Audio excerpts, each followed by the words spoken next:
stick. And in 7th grade, I went to sign up for the Hicksville Junior High School lacrosse tryouts. And as the coach walked around and was, just introducing himself, he asked me my name. I shared my name with him. He said, "What grade are you in?" I said, "I'm 7th grade." He said, "Son, you're too small. Why don't you come back another time?" So I went home devastated, as you could imagine, and went back to baseball in 8th grade.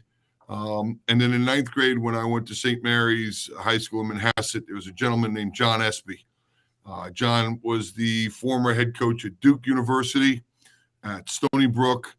He's worked with Team USA in a number of different roles. And he was my high school coach and my high school basketball coach, and asked me if I'd be interested in coming out and playing lacrosse. I really took a liking to him and said, "Sure, I would love to." And when I got out, he said, "You have 3 jobs. 1 is to play defense, 2 is to pick up ground balls, and 3 is to screen the goalie. And if they shoot high, duck. If they shoot low, jump." And that was my first taste of lacrosse. Coach Espy left after that year, and I again went back to baseball, and I was just, I had such an affinity and great relationship with him. I was so disappointed that he left. Played baseball my sophomore year in high school, and I missed lacrosse so much, went back to it my junior year, and decided I wasn't a very good midfielder and picked up a pole. And that's basically when my lacrosse career started. So basically my junior year of high school. Field lacrosse, of course, right? Yes, sir. Yes, sir. Let's make that clear. What's the difference? Yeah, go ahead, Gary. Go ahead. I'll ask after. Okay, I was just going to say you were convinced to go to Hopkins for college. You wanted to go to Maryland. Your dad wanted you to go to Hopkins. Why did he want you to go to Hopkins, and what was your affinity and love to go to Maryland for? Well, you did a good job doing your homework, that's for sure. I was fortunate to be recruited by a number of different schools. I looked at West Point. I looked at Loyola College at the time when Dave Cottle was there, Maryland and Hopkins. And I really I hit it off with Coach Dick Adele. He was such a terrific guy. A father figure, just the kind of guy you wanted to play for. So I was very much, convinced that was the right place for me. And maybe more importantly, that he was the right coach for me. Right. Just had a wonderful relationship with him. My father, on the other hand, knew his son better than he knew himself, and felt like Hopkins, being a smaller school, a little bit more, smaller classrooms, a little bit more individualized, was a better fit for me. And at the end of the day, it turned out that, it all worked out pretty well. It was a good fit for me. And it was a great place, and the chance to play for, a Hall of Famer like Don Zimmerman and Bill Tierney. They were a great fit for me, and I learned a lot from them and owe those men a great deal. And you had a storied career at Hopkins, part of the '87 national champions. That was the first one, wasn't it, for Hopkins? They had won. So when I chose Hopkins, they were coming off of the 85, 84 championships, and had lost to Syracuse in a heartbreaker and a great, great lacrosse game in 1983 held at Rutgers. Okay. And you won the Schmeiser Award, top defenseman 88 and 89, Enters Award top player in 89 as well. Also All-American 3 years. So, yeah, you had a very storied career there. Obviously, it was a good choice going to Hopkins. Yeah, I was fortunate. I got to play for really, really good coaches. I hate to say that I was a bit of a pain in the rear end, but I was. And they were extraordinarily patient with me, yet were tough on me. I was blessed to have guys that challenged me to be a better human being, challenged me to be a better player. I'm not sure I really understood what it took when I got there, and they really helped me. And I had a great chance to play with some really terrific players. You're only as successful as the guys that are around you, and those guys afforded me the chance to maybe do some of the things that I did well, and looked out for me and helped me to cover up the things maybe I didn't do so well. Right, sure. You moved on and you were doing club play, Mount Washington Lacrosse Club in the 90s, and also MILL. Now, we've had a bunch of guys from MILL on, always talking about the Wild West when it comes to lacrosse comparative to now. As a field player, how difficult was it to transition to box? Well, I think we all thought we were better than we were, and when you watch the true box lacrosse players play, the Canadians, the natives, they play the game the right way. They understand the game. They understand the nuances of it. The skill set is clearly been developed by that game. We were at the time, at least I could speak for myself. I was an American field player just playing field lacrosse in a box arena. Mm-hmm. And, wasn't, again, you look back and you wish you knew then what you know now. Sure. When you looked at the likes of Gary Gate and Paul Gate and a guy by the name of, I believe it was John Veltman, who mm-hmm. played, in the league then, you start to recognize the skill level, the IQ for the game, the understanding of the picking game, deception, the skill level. And we just, most Americans just weren't, to that level. But the league was not filled at that time with Canadians. It was actually filled with Americans and field players.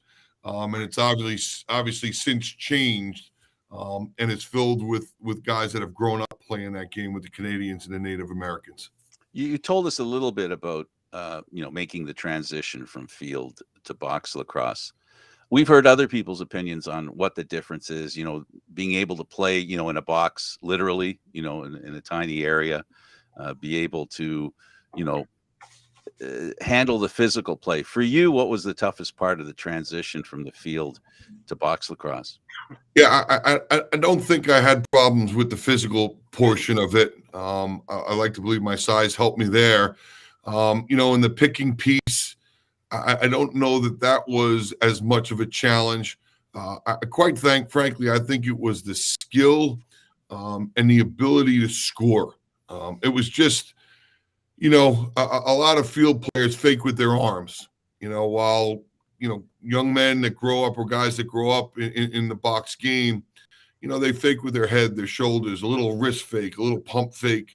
The skill level and the ability to play and perform, maybe is the better word, in such tight quarters is the thing I think that was the most challenging for me. The ability to catch the ball and have it in and out of your stick and accurately put it in a very small area was something that was a challenge for me. The ability to, fake and not have to fake with your hands all over the place, but just little deception, a little wrist fake or a little head fake or shoulder move. Those were the areas that I found to be extraordinarily challenging. Scoring was, in my opinion, difficult. You couldn't just wind up and just shoot it. You had to be skilled. You had to be accurate. You had to understand how to move a goalie. And as a field player, and more importantly, a field defenseman, I didn't have a great understanding of that. Mm-hmm. I think your size tells me something about why you might have liked box lacrosse a little better than field lacrosse. Stop smiling. Stop smiling. Stop smiling. No, just kidding. Well, just think about the Pittsburgh Bulls with your old friend Ron Klausner, with him at 6'4" and you right away. It becomes an ominous. Yeah, we had again. If you look back and you say, okay, I'm going to pick a team, I'm not sure that's the team I would have picked. Mm-hmm. As I, knowing what I know now, we had a bunch of field defenders trying to play a game that's an extraordinarily skilled game that you got to understand the nuances. And, while we knew how to play the picking game, I'm not sure we were great at executing it in the offensive end of the field. And again, as we talked about, that skill set and performing in tight quarters, we clearly were lagging behind those guys that had grown up playing that game. Gary, Sure. I'll just add one word: and pace. And Pace. pace. Yes. Go Well, ahead. yes, of course. Now, you also played for the U.S. National team, 2 championships, 2 world championships, 90 and 94, and named MVP in 90. How great were those teams? Those must have been absolutely phenomenal teams. Yeah, I'm not sure anything, in my opinion, compares to, for me, college lacrosse, being in a locker room with guys, practicing every single day, living with them for 4 years, being with the same coaches. There's nothing like that camaraderie. And it's tough to find anything that compares to it. But what I will say is the level of play when I went and tried out for Team USA, and to be around the best players in the world when we played in the World Games. Guys like Gordon Purdy, Gary and Paulgate, Kevy Alexander's a name that was there when I first broke in. Stan Cock, guys like that were just terrific players. It was exciting to be at a level where everybody around you was not just good, but really good. It was exciting to be at a level where everybody was a fierce competitor, and practices were just outstanding to be a part of. So for me, to play against and with some of the guys that you grew up idolizing. I mean, I grew up idolizing John DiTommaso, and there I am, playing side by side with him. Vinny Sombrato, who is, has been a staple in the U.S., one of the great players that I'm not sure is talked about enough. To play alongside guys like that and have a chance to not only watch them practice, but watch how they comport themselves and conduct themselves, and how they treat their teammates, how they lead. For a young guy, I mean, I was fresh out of college, so for a young guy to be a part of a team like that was a real privilege for me. Now, you finished off your playing career. How did you maneuver into getting into coaching initially? Yeah, it kind of happened in a very roundabout way. So I had to go back to college for a 5th year to finish my academics. Was done with it, my eligibility, and I was asked by the head coach at the Gilman School if I would be interested, with my free time in assisting them as a defensive coach for the Gilman School high school team, and agreed to do it. And quite honestly, fell in love with it. I absolutely fell in love with it. If you asked my teammates and told them that I would coach for a living, I'm sure every one of them would have said, no way, no how.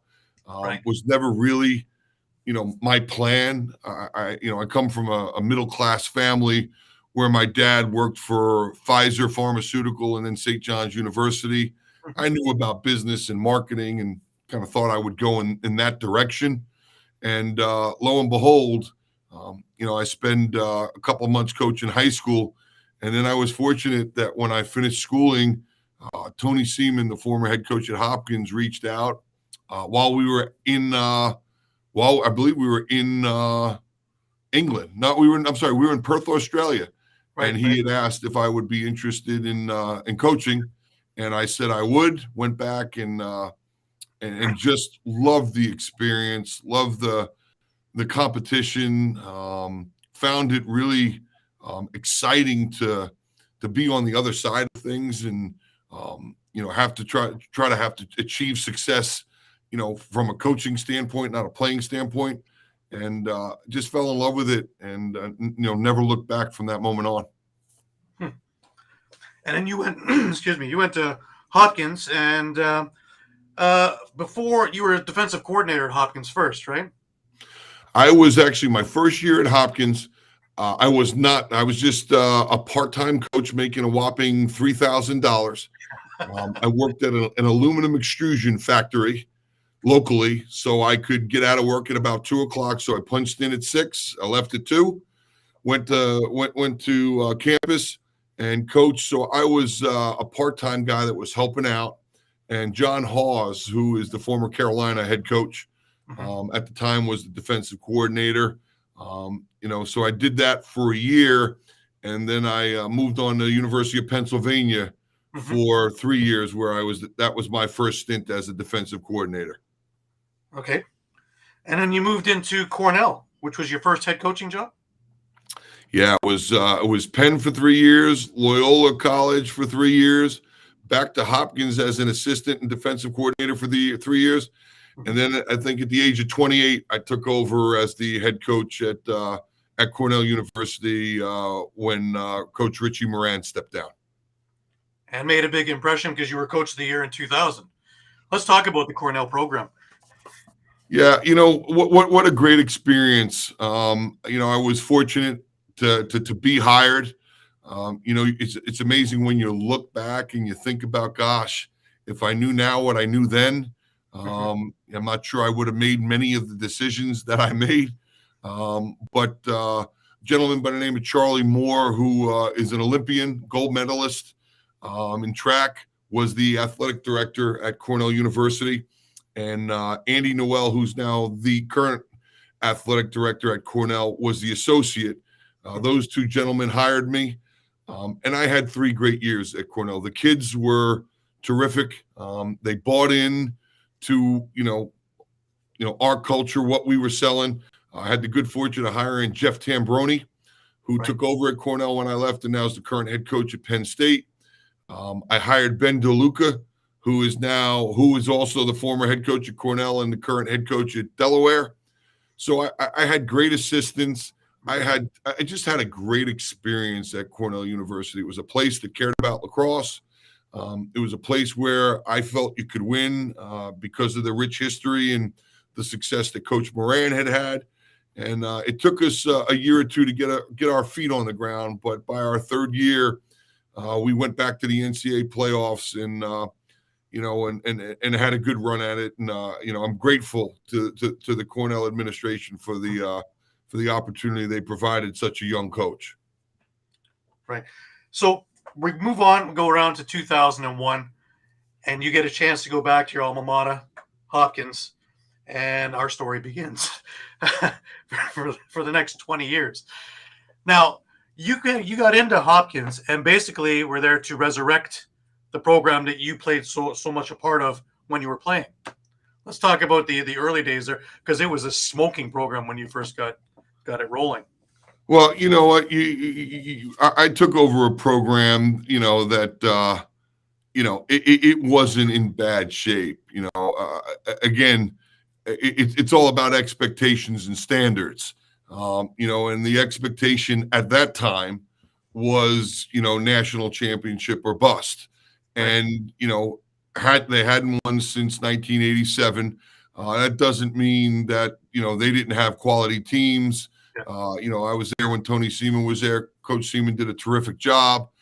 Then John Hawes took over and took them to the playoffs. So it's not like I took over, a car that was beaten and battered and could barely, operate on the road. But, we went in and we wanted to try and do some different things. We were fortunate. Our first recruiting class turned out to be a home run. We were very fortunate at the time. We had a significant amount of scholarship money. The class that we were recruiting that year, which was Kyle Harrison's class, and the group of young men that we were fortunate to attract to Hopkins, they helped us kind of rebuild the foundation.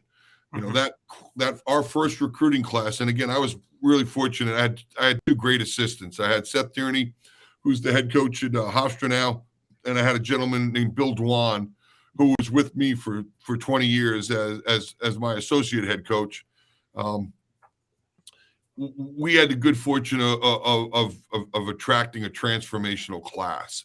And you look at it, and you got a guy like Kyle Harrison, who's the headliner now. Wasn't the headliner at the time, Players like Peter Lesor, who at the time was a premier player on Long Island, Chris Watson, guys like Tom Garvey. I mean, that class was our building block. And, in their 4 years at Hopkins, they never lost a game on Homewood Field. And with the schedule that we had played back then, which was one of the, if not the toughest schedule in the country, to have a class play that kind of schedule and never lose a home game in 4 years, is really special. But, I think the thing that took place there was we suffered a little bit. In my early years, and I don't mean suffered in that we didn't have success. It just took time. We had to learn how to win that big game again. So in our first year, we lose to Princeton in the first round of the playoffs. And you look out on the field, and at one point in time, we got 8 freshmen out on the field. Now, that's hard to achieve success with 8 freshmen, but it bodes well for the future of your program. Of course. Next year, we take another step. And then in 2003, we get to the Final Four in the national championship game, and we lose to Virginia, who had just a terrific team. All those things had to happen for us to win in 2005. Right. Sorry. Go ahead. No, please go ahead. I was just going to ask you, because what I'm hearing is that we haven't talked about this, Gary, with coaches. The decision to, you talked about investing in the future. In other words, you have a bunch of players that are freshmen, right? And then you have to have the veterans, the guys that have been there for a while. And how hard is it to get that delicate balance when you want to win? Because winning 1 year isn't what anybody wants. I'm not saying it doesn't happen, but it's not what anybody wants. They want to have a consistency. So how much of a challenge was it to have enough young guys that are an investment in the future and older guys, more experienced, that allow you to enjoy the investment that they've had and they contribute to today's success? Sure. It's a great question, and it's a critical component. Guys like Bob Benson and Adam Doniger, Connor Denahan, Michael Pizer. These are guys, names that, were important players in us building that foundation. And quite frankly, without those guys, 2005 never happens. Right. And I think that's what we're talking about here is, we had that core group of guys that helped us, build not only a foundation, but a solid foundation. They helped those young players. I mean, Adam Doniger taught every young player that we had how to work. What does it mean to show up and practice hard every single day? What kind of investment do you need to make away from the field? Meaning you practice for 2.5 hours. Everybody does, but champions do more. And, I'd come in, and every Sunday there's Bob Benson and Adam Doniger out on the turf shooting balls on a Sunday afternoon after a win or a loss the day before. So, those are the forgotten names that people don't so much realize that without them, that 2005 senior class that never lost a game on Homewood Field, I don't know that happens. Right. So they taught them how to work. They helped teach them how to police themselves, what the culture was, what the standard of excellence was. And it's always hard as a coach when you take over a program, you don't want to just say to the seniors, okay, well, we're done with you, and we're just moving toward a youth movement. I think you owe those guys more than that. And, again, the Connor Denahans, the Rob Frattarolas, the Sean Nadalins, Brendan Shooks, Brandon Testas. Right. These are all guys that were there my first year that we were their third coach. I was their third head coach. Right. And, here they are learning a third system, a third culture, so to speak. And to their credit, they bought in. They allowed us to coach them and coach them hard. They allowed us to, put standards on them both in the classroom, off the field, and on the field. And the fact that they bought into that made our job easier with the next group. History is passed down. Tradition is passed down. Well, the way to do things the right way is also passed down. And those guys did a great job passing that down and paying it forward, so to speak.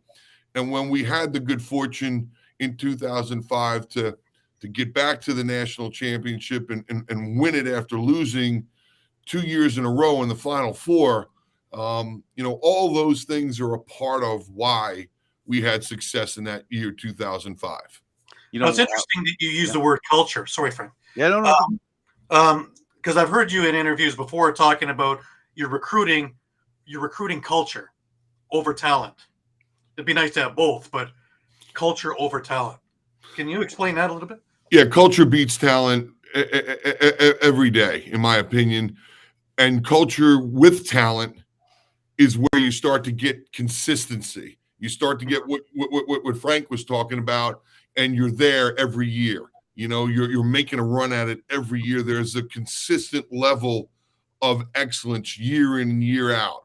You marvel at some of those Hopkins teams in the 80s, the Princeton teams in the 90s, and the Syracuse teams. It's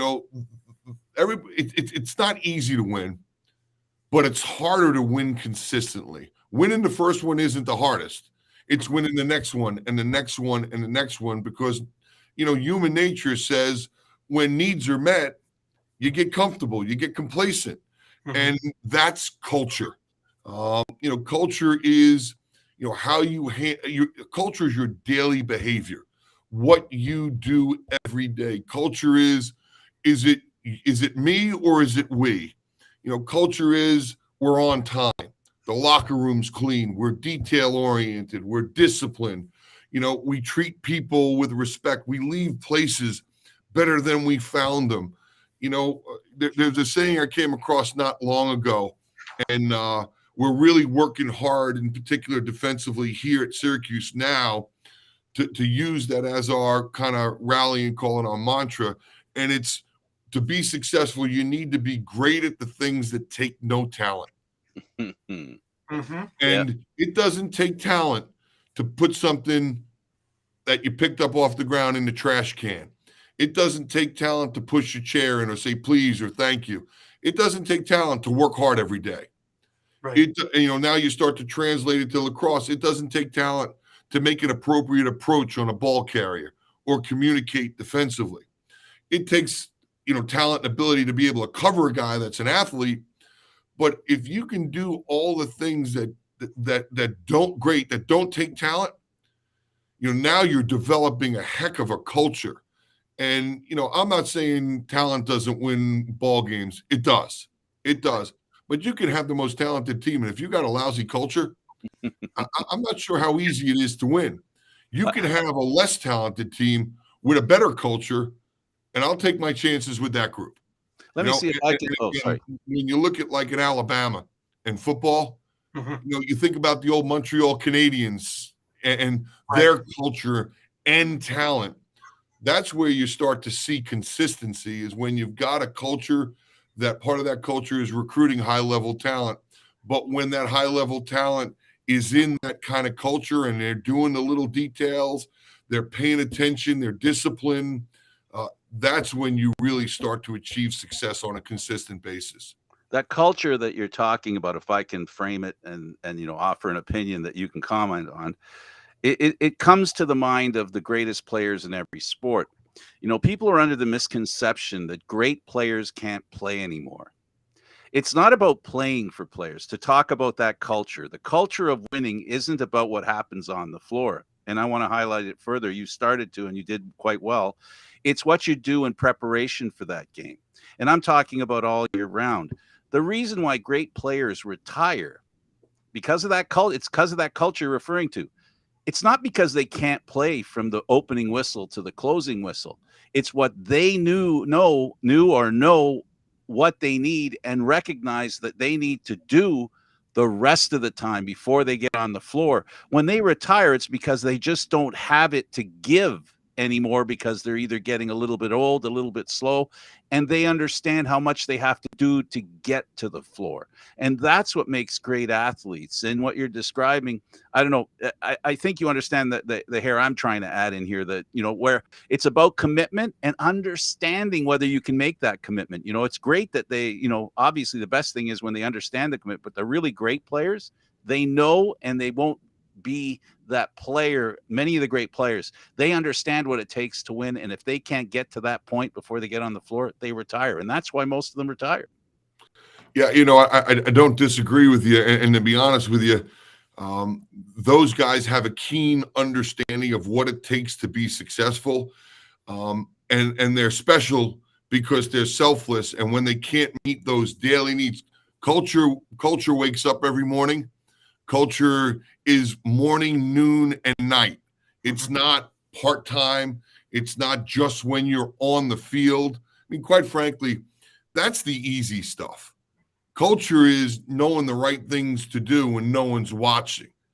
Culture is, when you wake up, eating the right way. When it's post-practice is, getting your muscle milk or your nutrients. Culture is, making sure you take care of your body, and those are the daily habits. We call it daily behavior, that it really becomes challenging the longer in the tooth you get and the older that you get. It becomes harder not to play the game, but to do all those other things, not just sometimes, but all the time. Right, sure. And sometimes great players leave because the culture of their team has changed.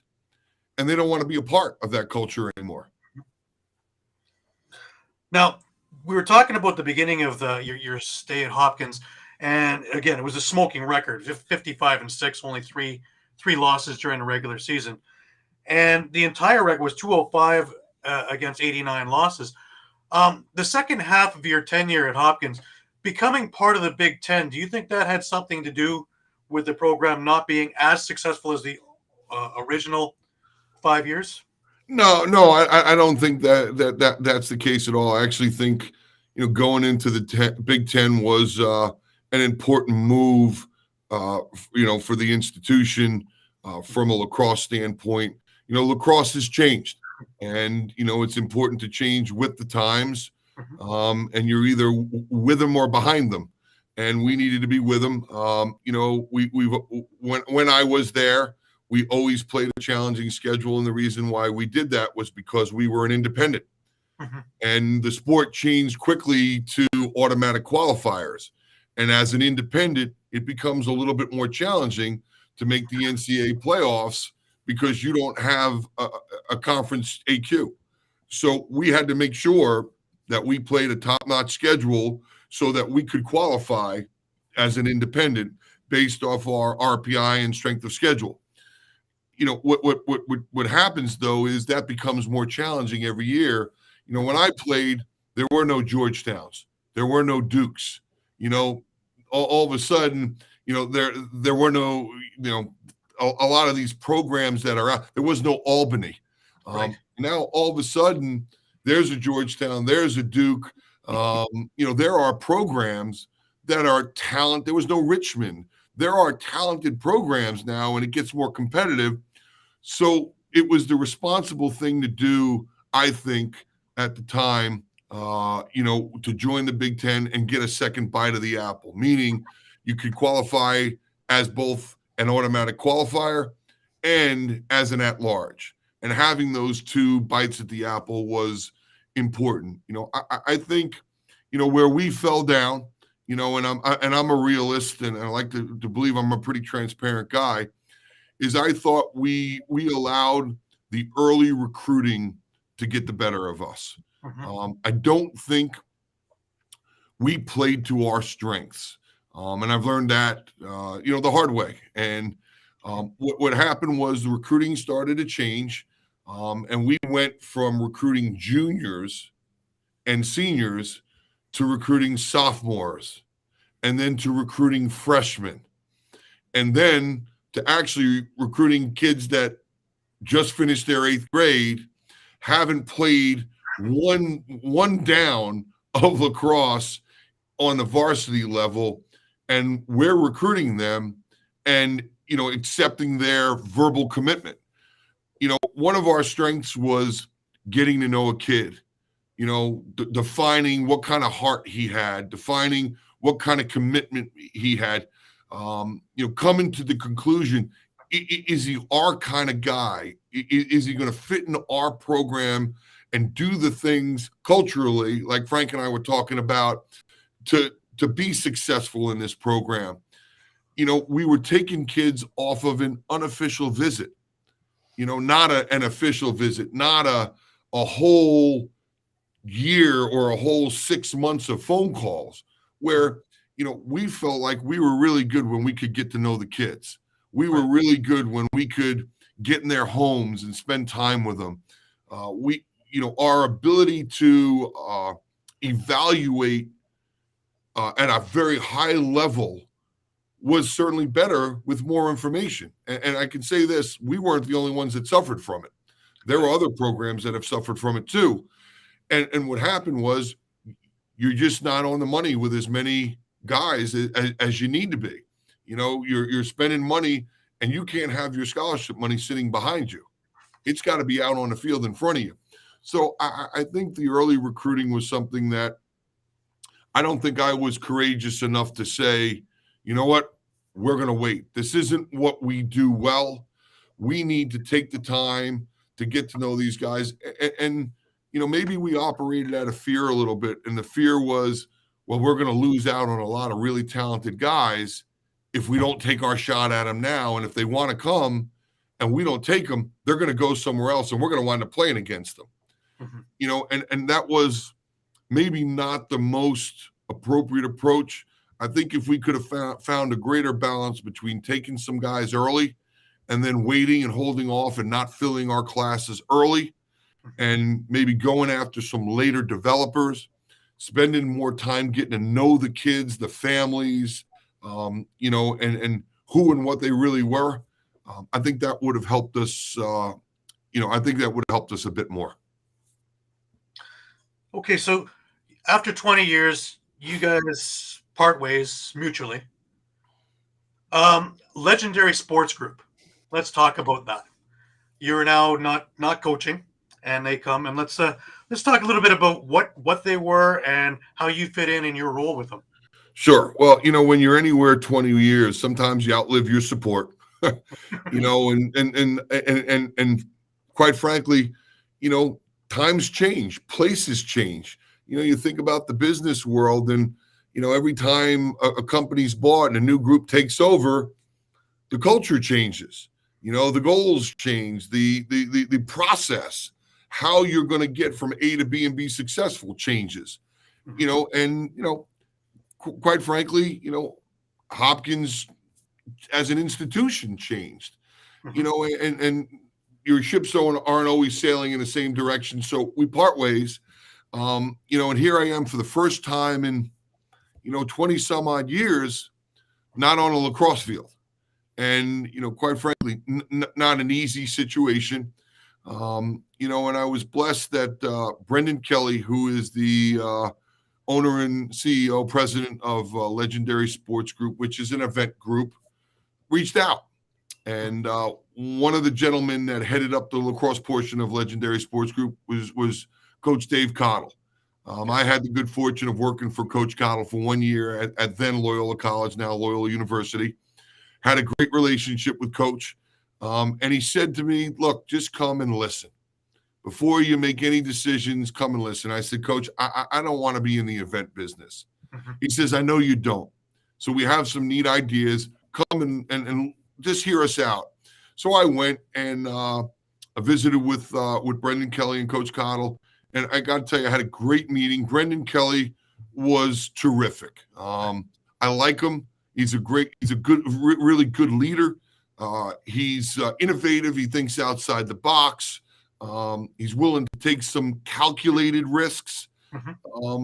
So they convinced me that I wouldn't be an event guy. I would actually be able to do some events, but I would be able to be involved with the players, be involved with coaching. So we started a couple of events, 5-star, which was, an elite event where, I got to evaluate the talent and take recommendations and watch film and invite those kids to the event. Well, that's what I was doing as a recruiter for 20 some odd years. I got to get out up close and personal with the kids and coach them, at attack and defense camp. So it wasn't just, hey, you're an event guy, show up and make sure the event runs smoothly and we'll take our money and move on. There was a standard of excellence that was expected from Brendan Kelly and Coach Cottle. It was great to be in an office with Dave Cottle and talk lacrosse every day. I had done that for a whole year and learned a lot. And I spent another year doing it with him and still learn a lot from Coach. Think the world of him. One of the best coaches to coach the game and, one that I don't know that gets enough credit. So my time at Legendary Sports Group, quite frankly, was a great lifeline. I am indebted and grateful to them for it. And they also allowed me during that year to volunteer at Boys Latin High School and coach at Boys Latin and actually coach my twin boys that were juniors. And we had the good fortune of winning the MIA championship that year. So I got to do something that I never got to do before and sadly will never get to do again, which was to spend every day with my twins and coach them. So it was a great year from that standpoint. And again, LSG played a huge role in that for me. That kind of gratification is awesome. Like to feel that grateful for that opportunity. Frank, you know what? I've spent, and I'm doing it again now. I spent more time in my life coaching other people's kids and around other people's kids than my own, sadly. And this year away was perspective. It helped me realize how much I do love coaching.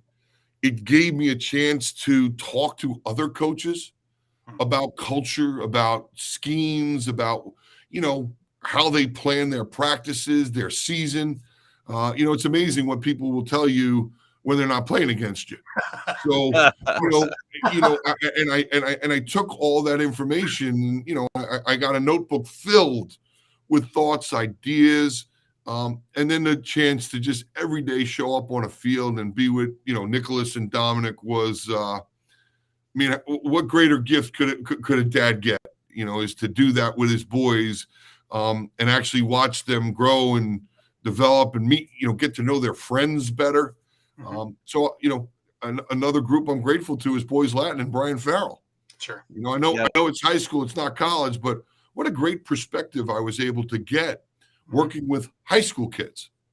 We talk all the time. I hope that will serve me well here at Syracuse and, hopefully one day serve me well as a head coach again. Thanks for saying that, because we always try to bring out and understand, and we always are told about how much lacrosse is about family, and that's why I keyed in on that comment. Go ahead, Garrett. Appreciate it. Well, now for the I think seeing an S on you is still, mind blowing to me. I'm getting more used to it as we're going along here, but let's talk about how that came about. Yeah, you want to talk about the S. Funny story.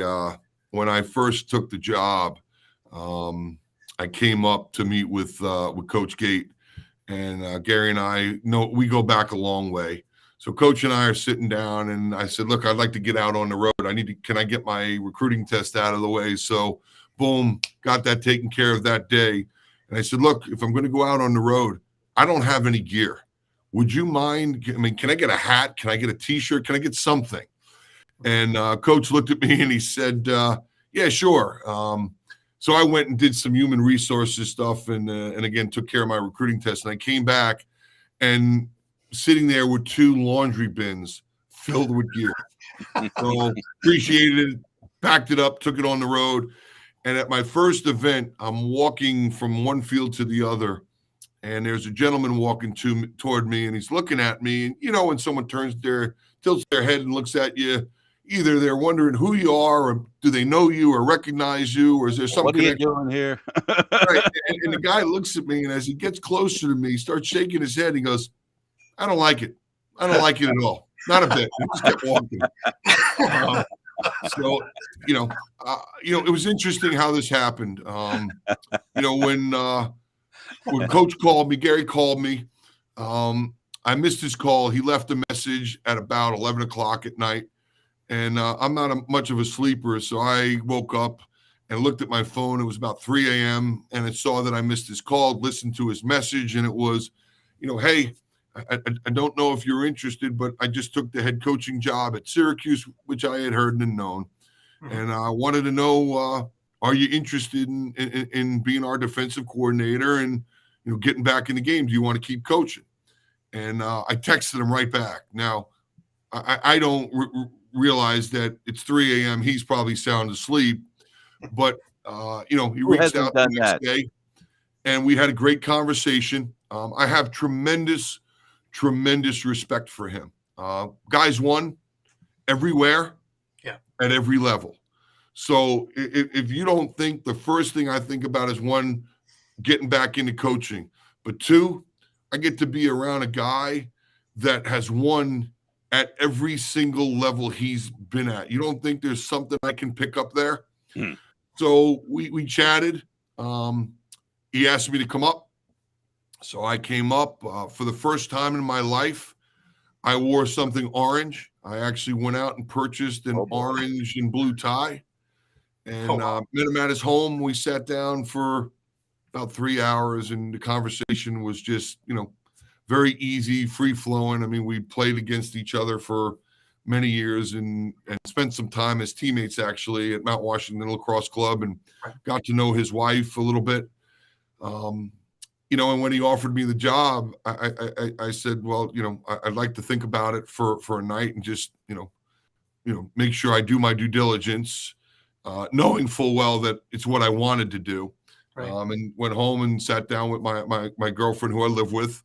Had a conversation with my sons, because obviously it meant me coming up to Syracuse and them staying in Maryland to finish their senior year at Boys Latin would not have been appropriate to uproot them. Right. And, also, they're both committed to North Carolina. And here I am as the assistant coach at Syracuse. So I wanted to make sure, you mentioned family, Frank, and I wanted to make sure this was a decision that didn't disrupt my family and my girlfriend and my life with her and her kids, and accepted it. And it has been fabulous. The kids have been wonderful. Everybody here has been extraordinarily welcoming. I always knew Syracuse cared about lacrosse. I just don't know that I knew how much. Mhm. It's been a great place to work, a breath of fresh air. Working with Coach has been great. I mean, last night we just sat in the office together for about an hour, after everybody had left, talking about offense and how I would defend something. And it's just been a phenomenal opportunity to get back in the game, and a privilege to be at a program that's associated with, Roy Simmons Jr., Roy Simmons III, and Gary and Paul Gate, and such great players and such a championship history. So as you can tell, I'm like a kid in a candy store, being, back in the office watching film and out on the field with the guys. It's been great. Now, I have a question. College lacrosse has always been the thing. Like, we have the PLL, we had the MLL, we have the NLL, and they've always had attendance issues. College has never had this problem. What do you think that maybe the pros need to do, following in the NCAA mold, to try and bolster? Because I know that was one of the big problems with MLL before they merged. Sure. Well, we're in a challenging position because, our sport, while growing, is not played everywhere. Mhm. It's played in Canada, it's played in, Maryland and New York and Pennsylvania and Jersey, and now in Texas and, Florida and Arizona. It's growing, Mhm. but it's not everywhere. They're not, I don't know how much they're playing lacrosse at a high level in Montana or in Idaho, or, but it's in Vegas now, in Utah. And we got a couple terrific kids from the West Coast on our team now. Mhm. But so that in and of itself is a challenge, is that it's not played everywhere. Not sponsored by every, high school district. The other thing is television. You know, this game will grow, and the NLL is starting to figure it out. Yeah. Is getting games either on ESPN or ESPNU or the PLL getting on. I think it was NBC, if I remember correctly. You know, those are the big steps toward, you know, getting this sport to really mature and grow and become a national sport. Well, when folks in Montana are watching lacrosse on TV, and now all of a sudden it starts to become a household thing, and they're saying, wow, you know, this game's terrific, fast-paced, physical, what skill level? You know, then I think we start to take those steps toward growing the professional game. You know, ESPN has been a great partner, and ESPNU of lacrosse. But, you know, it'd help if it was on all the major networks. I agree. So those are challenges. And when you think back to football and basketball, these are the places they started. You know, football, you know, guys weren't making a lot of money. They were getting their teeth kicked in for very little and, you know, not a lot of publicity. But then all of a sudden, you know, the right person invests. It certainly helps our sport that a guy like Joe Tsai is really interested in our sport. You know, we need people like that are, you know, pillars in our business and financial communities and connected to entities that can, you know, get lacrosse to the places it needs to go to be successful. So we still got a long way to go, but what the NLL is doing and now what Paul Rabel is doing with the PLL, I think we're starting to take steps toward that. Right? Yeah. No, I'm good. We're down to a few seconds. I don't know if I should. It would be unfair to ask you a question with so little time.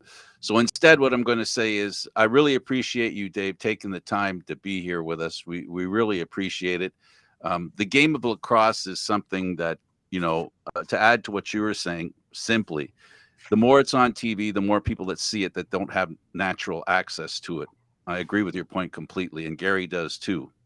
We both believe that it's what happens on the TV and on normal TV where people don't have to search for it, where it finds them as opposed to them look for it.